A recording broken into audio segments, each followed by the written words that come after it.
Attention, cet épisode parle de cruauté envers les animaux, quittez la vidéo si c'est un sujet sensible pour vous.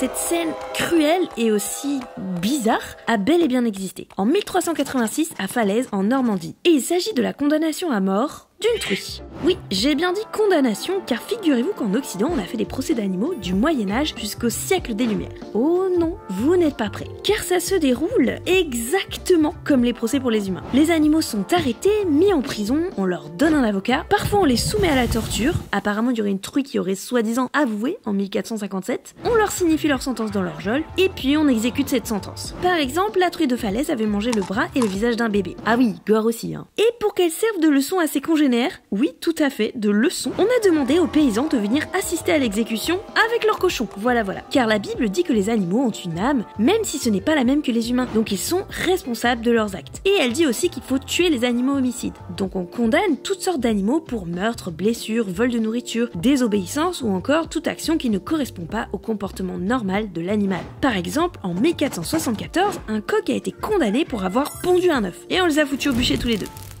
On condamne aussi les animaux qui sont victimes de zoophilie, car la Bible dit également que si un humain couche avec un animal, il faut les tuer tous les deux. La peine n'est pas toujours aussi sévère, mais régulièrement on enferme l'humain et l'animal ensemble dans un sac et on les brûle. C'est ce qui est arrivé à Guillaume Garnier à Meaux en 1539, qui a été brûlé avec sa chienne. Bon, faut dire aussi que cet abruti a dit à son voisin: Ah non, moi je veux pas prendre femme, j'en ai des jeunes qui me coûtent rien et qui en plus risquent pas de me tromper.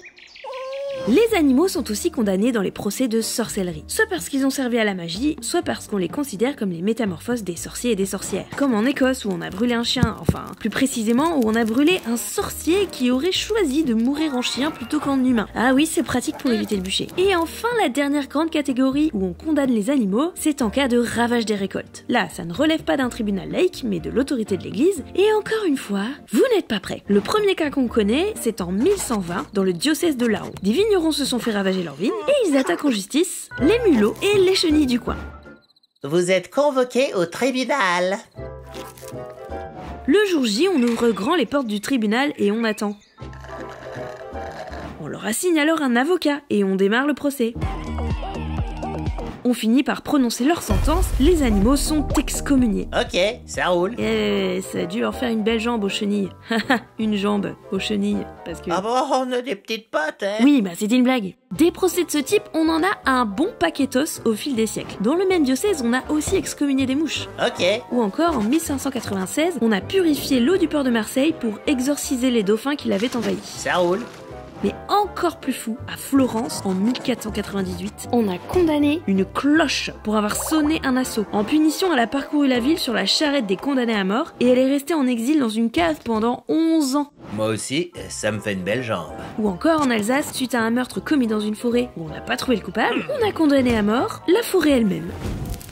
Si tout ça semble bien chez père pour nous, en fait, condamner les animaux, ça permet de montrer que les autorités prennent en compte les tracas des habitants, mais aussi de leur faire une leçon, parce qu'ils n'ont pas surveillé leurs animaux, ou leurs enfants attaqués, ou encore de dire que les excommunications ne marchent pas parce qu'ils continuent de pécher. Enfin, ça traduit aussi un autre statut concédé à l'animal, qui est donc tenu pour responsable de ses actes, même si certains penseurs estiment tout de même que ça n'a aucun sens, mais il reste longtemps minoritaire. Et oui, la frontière entre l'animal et l'humain est une construction historique qui évolue avec le temps. Restez bien jusqu'au bout pour entendre les bonus de notre invité, et pour ne rater aucun épisode, vous pouvez cliquer sur la cloche. Si vous voulez aller plus loin, vous avez les sources en description, ainsi que le lien d'une vidéo de Laurent de la chaîne L'Histoire nous le dira, qui nous a gentiment prêté sa voix pour cet épisode. Merci à lui et merci à vous. Et n'oubliez pas qu'il y a un épisode animé tous les premiers mercredis du mois à midi. Quand vous entendez la sirène sonner, c'est l'heure du dessin animé. Si vous voulez avoir les épisodes en avant-première, je donne le lien à toutes les personnes qui ont fait un don sur YouTube ou via YouTube en cliquant sur le bouton rejoindre. Bisous. Allô Manon, j'espère que ça va bien. Bon, je te fais ça. Ah non, moi je veux pas prendre femme.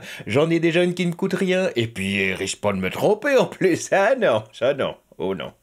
Ah non, non. Vous êtes convoqués au tribunal. Ok, ça roule. Oh bon, on a des petites pattes, hein? Oh bon, on a des petites pattes, hein? Moi aussi, ça me fait une belle jambe. Moi aussi, ça me fait une belle jambe. Voilà.